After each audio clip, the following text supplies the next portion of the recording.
Oke, Assalamualaikum warahmatullahi wabarakatuh. Perkenalkan, nama saya Abdurrahman Arif. Saya seorang mahasiswa Magister Teknik Informatika di Universitas Sumatera Utara. Oke, di sini saya akan membahas tentang Russell atau Norvig ya, Artificial Intelligence atau Modern Approach. Di sini kita akan membahas agent agent untuk AI ya.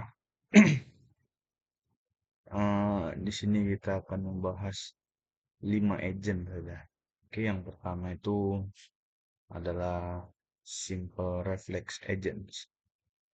Dalam konsep dasar kecerdasan buatan atau AI ya, agent itu didefinisikan sebagai entitas yang dapat menerima informasi dari lingkungannya melalui sensor, lalu mengambil tindakan melalui aktuator untuk mencapai tujuan tertentu.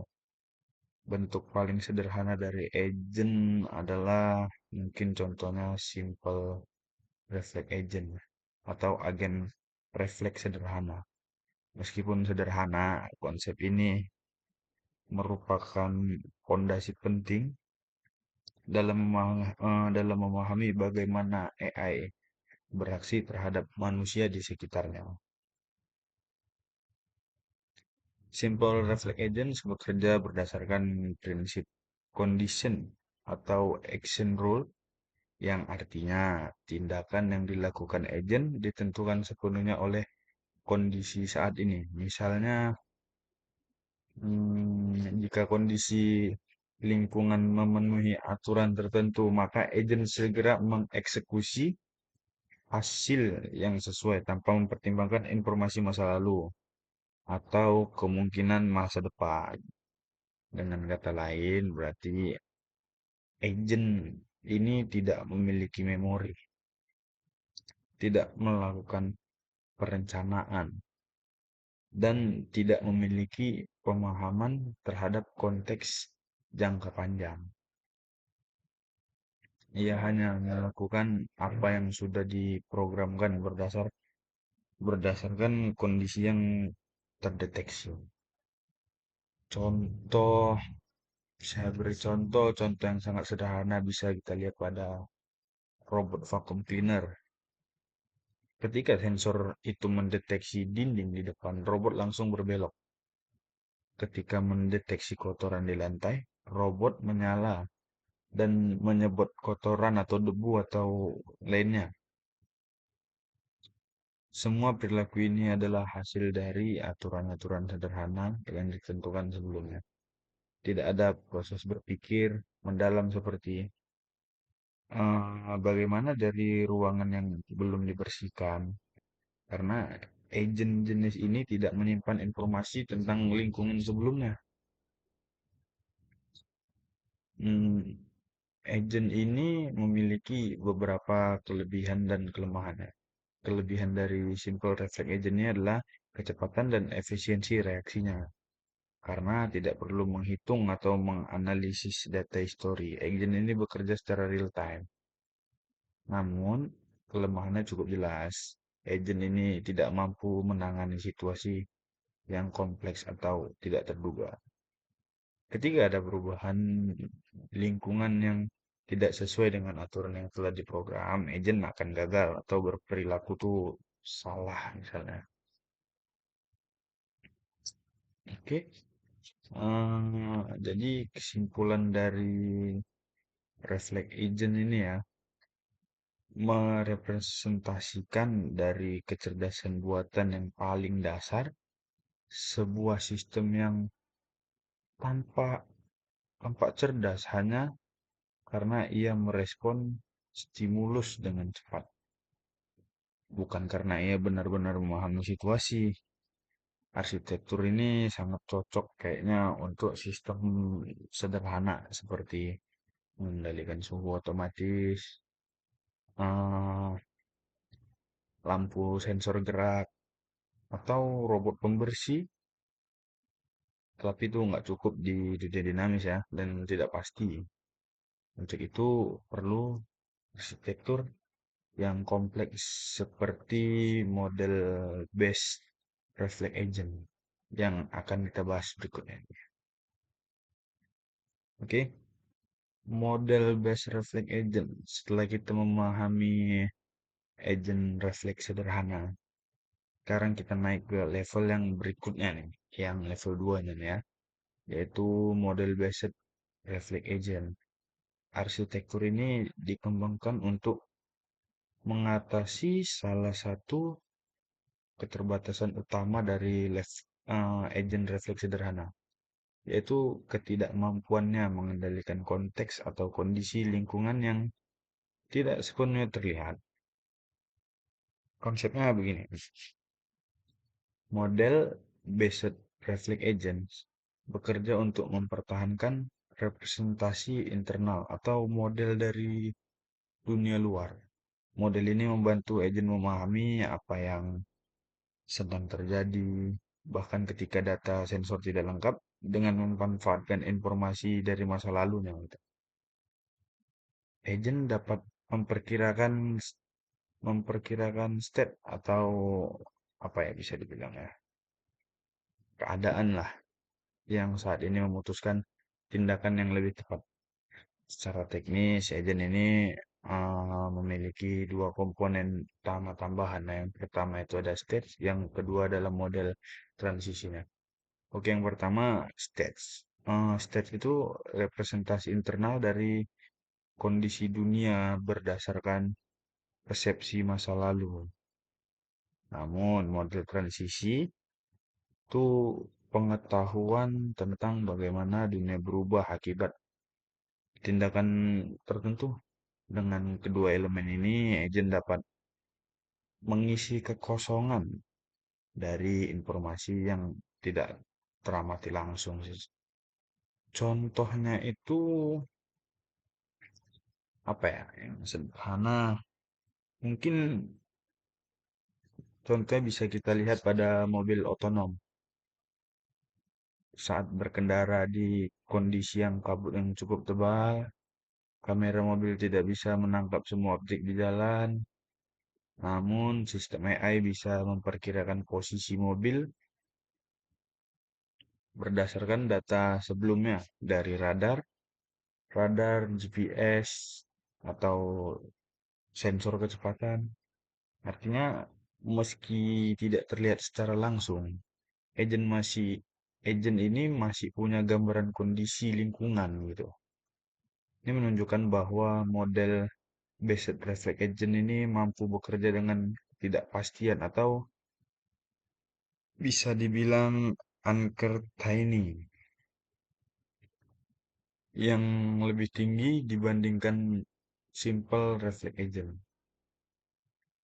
Namun, keunggulan dari agent ini kemampuannya kemampuannya dalam menyesuaikan diri dengan lingkungan kondisi yang dinamis. Namun, konsekuensinya juga ada. Agent ini memerlukan komputasi yang lebih besar dan desain model yang akurat. Jika model internal,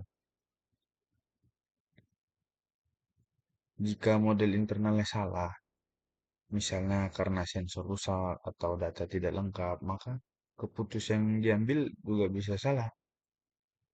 Eh, Kita ambil kesimpulan dengan kata lain, model based reflex agent ini adalah sistem yang sedikit lebih sadar terhadap dunia sekitarnya. Ia tidak bereaksi, tapi berpikir tentang apa yang akan terjadi gitu. Bisa dibilang arsitektur ini menjadi jembatan menuju agent yang lebih cerdas sih. Oke,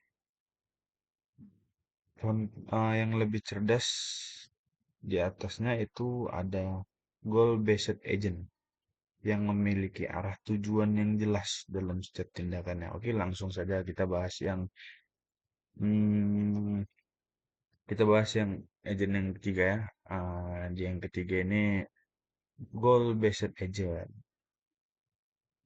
Sekarang kita masuk ke arsitektur yang mulai menunjukkan tanda-tanda kecerdasan yang lebih strategis, yaitu goal-based agent. Jika dua arsitektur agent sebelumnya itu hanya merespon situasi berdasarkan kondisi atau model lingkungan, agent goals-based agent ini memiliki tujuan, namanya juga udah goal ya kan. Ada tujuan yang ingin dicapainya gitu. Konsepnya seperti dalam sistem ini, keputusan agen tidak hanya ditentukan oleh kondisi dunia saat ini, tapi juga oleh seberapa jauh tindakan tertentu dapat membawa agen lebih dekat dengan tujuannya. Dengan adanya goal, agen dapat melakukan perencanaan atau planning lah ya. Bisa melakukan planning, evaluasi, alternatif tindakan, dan pemilihan strategi yang cukup baik. Goal based agent ini membutuhkan kemampuan penalaran atau reasoning ya, bukan hanya reaksi.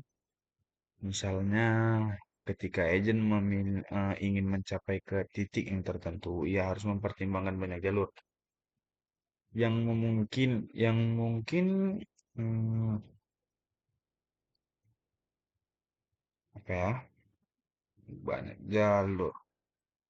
Mungkin harus pertimbangan banyak jalur dengan menilai mana yang paling efisien atau yang paling aman. Pendekatan ini sangat umum digunakan dalam sistem AI modern ya, seperti navigasi otomatis, robot eksplorasi, dan sistem pencarian jalur atau pathfinding ya. Contoh kasusnya itu cukup familiar ya, kayak ya mungkin teman-teman semua bisa pernah pernah menggunakan.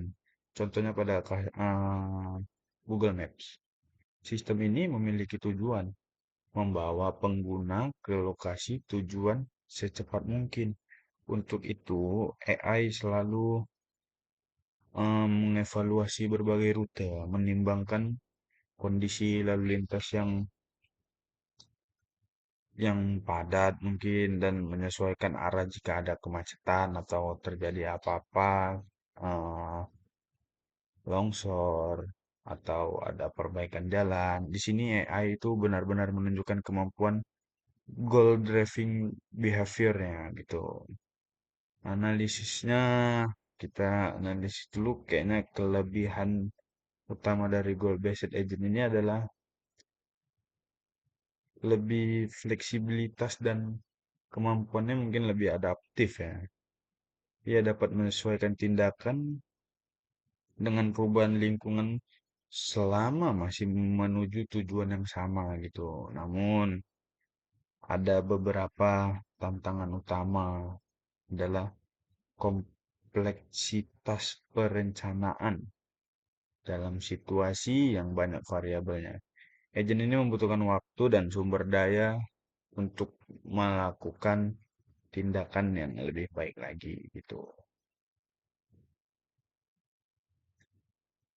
Atau bisa jadi kita tarik kesimpulan goal based AI ini tidak hanya tahu apa yang terjadi, tapi juga tahu apa yang ingin dicapai. Nah, namun dengan struktur ini, AI mulai memperlihatkan tanda-tanda kecerdasan sejatinya, gitu.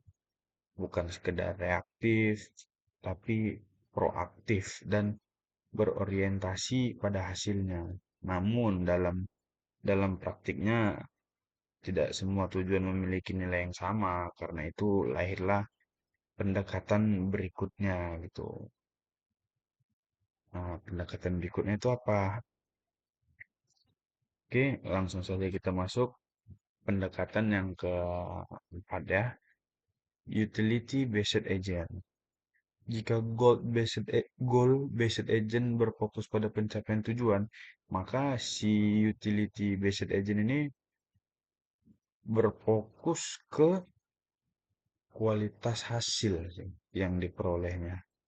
Ia tidak hanya menanyakan apakah tujuannya tercapai, tetapi juga seberapa baik tujuan itu tercapai. Beda ya. Yang pertama tadi apakah tujuannya tercapai? Nah, namun di utility based agent ini dia juga menanyakan seberapa baik tujuan itu tercapai. Tuh. Dalam arsitektur ini, AI menggunakan fungsi utilitas atau utility function untuk menilai seberapa baik suatu keadaan. Fungsi ini memberikan nilai numerik terhadap setiap kemungkinan hasil, menggambarkan tingkat kepuasan atau keberhasilan pengguna dari suatu keputusan. Dengan cara lain, agent bisa memilih tindakan yang memaksimalkan utilitas total. Artinya menghasilkan hasil paling optimal secara rasional ya. Contoh, hmm, kembali lagi dengan contoh yang tadi sih. Nah, misalnya pada AI mobil otonom ya. Dalam setiap waktu keputusan, seperti menyalip kendaraan, memperlambat, atau memilih jalur, sistem akan menilai berbagai faktor. Yang pertama itu ada keselamatan, waktu tempuh, konsumsi energi atau bahan bakar, dan kenyamanan pengguna atau penumpang. Setiap faktor memiliki nilai utilitas tertentu. Nah, di sini AI kemudian memilih tindakan dengan nilai total tertinggi. Ya, itulah cara utility based agent bekerja, mencari the best possible outcome penggunanya gitu. Pendekatan ini juga memberi fleksibilitas yang sangat besar. Tidak semua situasi dunia nyata bisa diselesaikan dengan tujuan biner. Oleh karena itu, utility based agent ini memungkinkan evaluasi multi kriteria dan keputusan yang lebih realistis. Tantangannya adalah menentukan fungsi utilitas yang benar-benar mencerminkan nilai atau referensi manusia mungkin. Salah mendefinisikan utilitas bisa membuat kalau kita salah mendefinisikan utilitas bisa membuat agent tindakannya yang rasional secara matematis, tapi tidak etis secara manusiawi. Kita ambil atau kita tarik kesimpulannya itu utility based agent membawa konsep AI ke arah yang lebih rasional, efisien, dan kontekstual sebetulnya. Namun untuk menjadi benar-benar cerdas, AI juga harus belajar dari pengalaman, bukan hanya evaluasi. Ibaratnya uh, learn from mistake lah, belajar dari kesalahan gitu. Karena itulah muncullah arsitektur yang bisa dibilang peningkatannya lebih ya, atau lebih canggih, lebih cerdas untuk untuk agent yang lebih cerdas ini mungkin namanya itu learning agent ya. Dimana uh, pendekatan terakhir ini arsitektur yang paling maju, bisa dibilang paling maju itu adalah learning agent. Ini adalah bentuk AI yang memiliki kemampuan untuk belajar dari masa lampaunya atau masa lalunya gitu. Untuk apa AI ini belajar? Karena untuk memperbaiki dirinya sendiri gitu. Agar ibaratnya agar modelnya lebih baik, agentnya lebih baik gitu ya. Dalam dalam learning agent ini, proses pembelajarannya mungkin memiliki 4 konsep utama ya. Yang pertama, learning element, yang kedua, performance element, yang ketiga, kritik, yang keempat, problem generator. Oke, di mana kita bahas yang kita ambil, kita berikan penjelasan yang singkat saja ya. Oke, yang pertama learning learning element ya. Yang tugasnya itu menganalisis pengalaman dan memperbarui pengetahuan. Jadi eh, ia menganalisis kejadian-kejadian yang sudah berlalu dan memperbarui pengetahuannya gitu. Masuk kedua performance element yang menjalankan aksi berdasarkan pengetahuan saat ini. Yang ketiga itu ada tadi namanya kritik, yang memberikan evaluasi atas tindakan yang sudah dilakukan. Yang keempat itu ada problem generator yang mendorong agent untuk mengeksplorasi hal-hal baru agar kemampuannya terus semakin berkembang dan menjadi yang terbaik. Dengan keempat elemen tadi yang saya sebutkan, agent mampu melakukan proses umpan balik atau feedback loop yang berkelanjutan. Ia dapat memperbaiki strategi, menyesuaikan perilaku, bahkan menemukan pola-pola baru tanpa campur tangan manusia gitu. Jadi dia belajar sendiri gitu. Contoh kasus, contohnya, contoh kasusnya apa yang contoh kita kasih untuk ini ya. Contoh paling terkenal dari learning agent kayaknya AlphaGo ya. Sistem AI yang dikembangkan oleh DeepMind.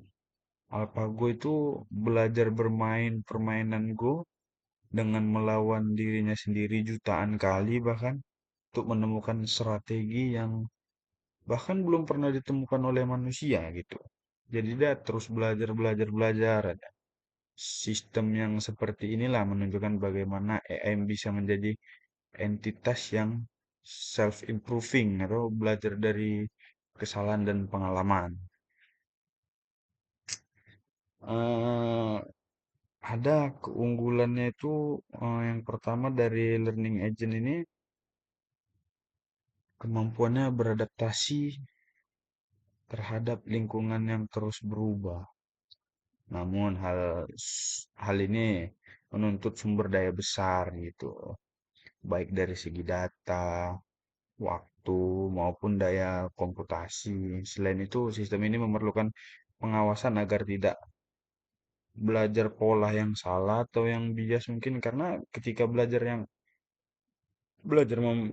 pola yang salah itu bisa menimbulkan kegagalan ya.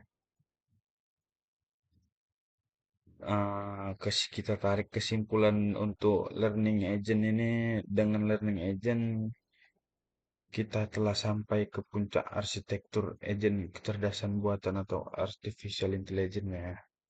Dari yang awalnya sekedar refleks sederhana, kini AI mampu belajar, menalar, dan memperbaiki dirinya sendiri gitu. Dia bisa improve lagi gitu.